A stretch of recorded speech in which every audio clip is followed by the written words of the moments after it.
Okay, सो जिसका आप सबको था इंतजार वो घड़ी आ गई है आज। तो आज की इस वीडियो में हम लोग डोरेमोन सीरीज की 3 ऐसी मिस्ट्रीज के बारे में बात करने वाले हैं जिसे देखने और सुनने के बाद आप सबका माइंड काफी टाइम तक उसी के बारे में सोचता रह जाएगा। और मैं आप लोगों को बता दूं, आज की ये वीडियो KTZX TV की सबसे मिस्टीरियस वीडियोस में से एक होने वाली है। तो अगर आप लोगों को कुछ खाने का लाना हो तो जल्दी जाओ यार, टाइम बहुत कम है। एंड याद से ईयरफोन्स लगा लेना, और भी ज्यादा मजा आएगा आप लोगों को। सो चलिए फिर आज की वीडियो को स्टार्ट करते हैं।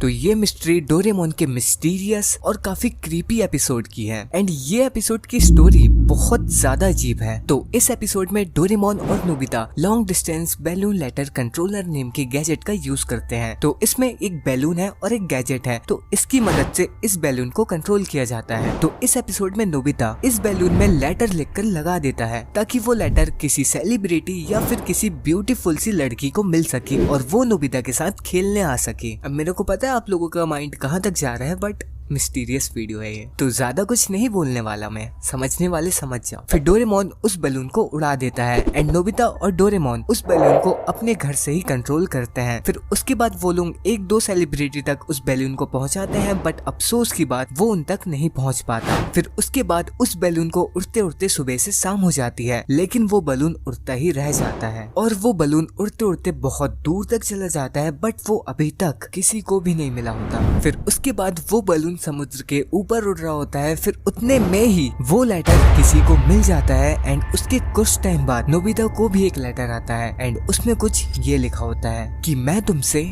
आधी रात में मिलने आऊंगी। तो ये लेटर देखकर नोबिता को लगता है कि ये जो लेटर है वो किसी सिंड्रेला टाइप ब्यूटीफुल सी लड़की का होगा, इसीलिए वो आधी रात में मिलने बोल रही है। बट डोरेमोन को यहाँ पे कुछ गड़बड़ लगती है, क्योंकि कोई भी लड़की आधी रात को मिलने तो नहीं बोलेगी। लेकिन नोबिता तो ठहरा मेरे मतलब कि नोबिता 15 मिनट पहले से ही उस लड़की का इंतजार करने लग जाता है। फिर जैसे ही आधी रात होती है तो उसकी घर की डोर बेल की आवाज आती है। फिर जैसे ही नोबिता दरवाजा ओपन करता है तो बहुत तेज रोशनी आती है और हमें अजीब से सीन दिखाए जाते हैं एंड एपिसोड खत्म। अब आगे क्या हुआ हम जैसे नॉर्मल व्यूअर्स को तो नहीं पता, क्योंकि ये एपिसोड आधे में ही खत्म हो जाता है टीवी में। तो आखिर क्या की वो एलियन नोबिता के साथ अकेले में? क्या वो नोबिता को लेकर चली गई या फिर वो उसके साथ सही में ही खेलने आई थी? और क्या रिएक्शन था नोबिता और डोरेमोन का उस एलियन को देखने के बाद? सो इसका आंसर हम में से किसी को भी नहीं पता। और ये सीन इस एपिसोड को बहुत ज्यादा मिस्टीरियस बनाता है। एंड जब मैंने इस एपिसोड को फर्स्ट टाइम देखा था तो अभी क्या हुआ नोबिता के साथ, क्या था ये? यही रिएक्शन था मेरा। तो आप सबने इस एपिसोड को देखा है या फिर नहीं, जरूर से मेरे को कमेंट से बताना मत भूलना। और आप लोगों का क्या रिएक्शन था वो तो जरूर से कमेंट से बताना। तो गाइस, ये कोई डोरेमोन की मिस्टीरियस मूवी की तो एंडिंग नहीं है, लेकिन इस मूवी की एंडिंग को देखने के बाद डोरेमोन का फैन या फिर डोरेमोन देखने वाला नॉर्मल इंसान काफी टाइम तक सोच में पड़ जाएगा। तो मैं और किसी की नहीं, मैं बात कर रहा हूँ डोरेमोन की मूवी स्टील ट्रूप्स की। तो जैसे कि आप सबको पता होगा कि इस मूवी में 2 कैरेक्टर्स हैं, रिरुरू और जूडो पिप्पो। तो जब कोई भी इंसान इस मूवी को पूरा एंड तक वॉच करेगा तो वो इंसान ये दोनों कैरेक्टर से कनेक्ट हो जाएगा और 100% उस इंसान को ये दोनों कैरेक्टर्स बहुत ज्यादा पसंद आएंगे। लेकिन इस मूवी के एंड में रिरुरू और पिप्पो गायब हो जाते हैं और जो नोबिता और शिजुका हैं वो बहुत ज्यादा उदास हो जाते हैं। फिर एक दिन नोबिता अपने स्कूल में बैठकर होमवर्क कर रहा होता है। फिर नोबिता सोचता है कि अगर पिप्पो और रिरुरू फिर से जन्म लेंगे तो क्या वो फिर से अर्थ में आएंगे, और आएंगे भी तो इस बार वो जासूस बनकर तो नहीं आएंगे। फिर उतने में ही नोबिता को एक ब्यूटीफुल सी लड़की और एक बर्ड आसमान में उड़ते हुए दिखाई देती है एंड उन्हें देखकर नोबिता समझ जाता है कि ये और कोई भी नहीं पिप्पो और रिरुरू ही हैं। एंड उन्हें देखकर नोबिता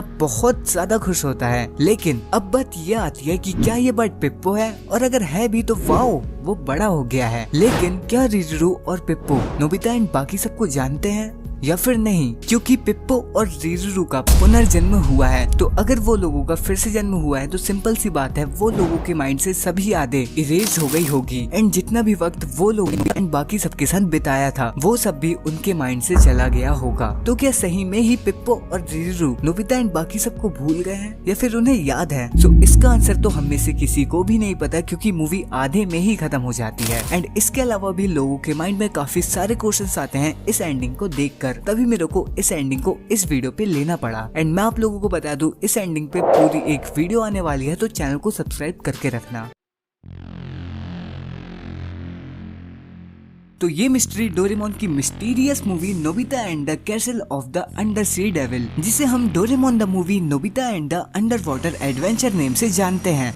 तो ये घटना मार्च 1531 की है। तो एक शिप सेंटा फ्लेमिंगो नेम की, उसके अंदर काफी सारे सोने को रखा गया। फिर उसके कुछ टाइम बाद वो शिप वहाँ से निकल गया। फिर उसके 2 दिन बाद उस शिप को काफी बड़े तूफान का सामना करना पड़ा, लेकिन वो शिप उस तूफान के सामने ज्यादा देर तक नहीं टिक पाया और वो शिप वहीं पर ही डूब गया, वो भी एक रहस्यमय तरीके से। फिर उसके कई सालों बाद ये शिप रिसर्चर्स को मिली बरमूडा सी में। फिर उसके बाद वो लोग बहुत ज्यादा खुश हुए, क्योंकि ये करोड़ों की शिप थी एंड ये वो लोगों के लिए बहुत बड़ी रिसर्च थी। लेकिन उसके बाद आई डोंट नो कैसे ये शिप अपने आप ही गायब हो जाती है और ये खबर पूरे जापान में फैल जाती है। फिर उसके कुछ दिन बाद एक शिप अपने काम से कहीं जा रही होती है कि उतने में ही वो लोगों को सिग्नल मिलता है कि उनकी तरफ एक शिप आ रही है, वो भी बहुत तेजी से। फिर उसके बाद वो लोग उस शिप से कांटेक्ट करने का ट्राई करते हैं, बट नहीं हो पाता। फिर उसके बाद उन्हें उस शिप की आवाज आती है। फिर उसके बाद वो लोग देखते हैं कि ये शिप और कोई भी नहीं, सेंटा फ्लेमिंगो शिप ही है। एंड उसे देखकर वो लोग बहुत ज्यादा डर जाते हैं। तो अब बात ये आती है कि आखिर ये शिप तो कबाड़ बन चुकी है, तो ये लोगों को चलते हुए कैसे दिखाई दे रही है और इसे चला कौन रहा है। तो ये शिप हमें मूवी में देखने को मिलेगी और एकदम से गायब हो जाएगी। एंड इस शिप के बारे में हमें इस मूवी में ज्यादा कुछ बताया भी नहीं गया है। तो इस एक शिप के कारण ये पूरी मूवी एक मिस्टीरियस मूवी में बदल जाती है और अभी तक के किसी को भी नहीं पता कि आखिर ऐसा हो क्यों रहा है। एंड गाइस, मैं आप लोगों को बता दूं, KTZS TV यूट्यूब चैनल पर इस मिस्ट्री से रिलेटेड एक पूरी वीडियो आने वाली है, जिसपे आप लोगों को इस मिस्ट्री के बारे में सब कुछ पता चलने वाला है। हाँ जी, सब कुछ। लेकिन अगर इस वीडियो पे 20K लाइक्स कंप्लीट होती है,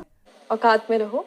हाँ, औकात में रह के ही बोल रहा हूँ, मेरे को पता है आप लोग करवा दोगे। तो अगर इस वीडियो पे 20K लाइक्स कंप्लीट होती है तो मैं उस वीडियो को अपलोड कर दूंगा, क्योंकि यार मेरे को जानना है कि आप लोगों को इस टॉपिक पर वीडियो देखनी है या फिर नहीं तो मैं इस वीडियो के पहले ही इस मिस्ट्री को कवर करने वाला था। तो प्लीज गाइज, जितना हो सके इस वीडियो को लाइक करना, ताकि मेरे को पता चल पाए कि आप लोगों को इस टॉपिक पे वीडियो देखनी है या फिर नहीं। एंड हाँ, अगर आप लोगों ने अभी तक के चैनल को सब्सक्राइब नहीं किया सो प्लीज कर देना। एंड जो उसके बगल में बेल आइकन है उसको प्रेस करके ऑल पे क्लिक कर देना, क्योंकि गाइज उसकी वजह से ही आप लोगों को उस वीडियो की नोटिफिकेशन आएगी, उसकी क्या सभी वीडियो की आएगी। तो प्लीज चैनल को सब्सक्राइब कर देना। एंड अगर आप लोगों को मेरे से बात करनी है या फिर किसी भी मिस्ट्री के बारे में मेरे को बताना है, तो वो आप लोग मेरे को इंस्टाग्राम में फॉलो करके डायरेक्ट मैसेज कर सकते हो। मैं पक्का आप लोगों के मैसेज देखने का ट्राई करूंगा एंड हो सकता है कि आप लोगों को मेरी वीडियो में सॉर्ट आउट मिल जाए। एंड अगर आप लोगों को मेरे को कोई भी टॉपिक बताना है तो वो आप लोग मेरे को नीचे कमेंट से बता सकते हो, ठीक है। सो गाइस, मैं चलता हूँ न्यू वीडियो बनाने, तब तक के लिए आप लोग ये चारों वीडियोस देख सकते हो, आप लोगों को मजा आएगा। Okay, bye bye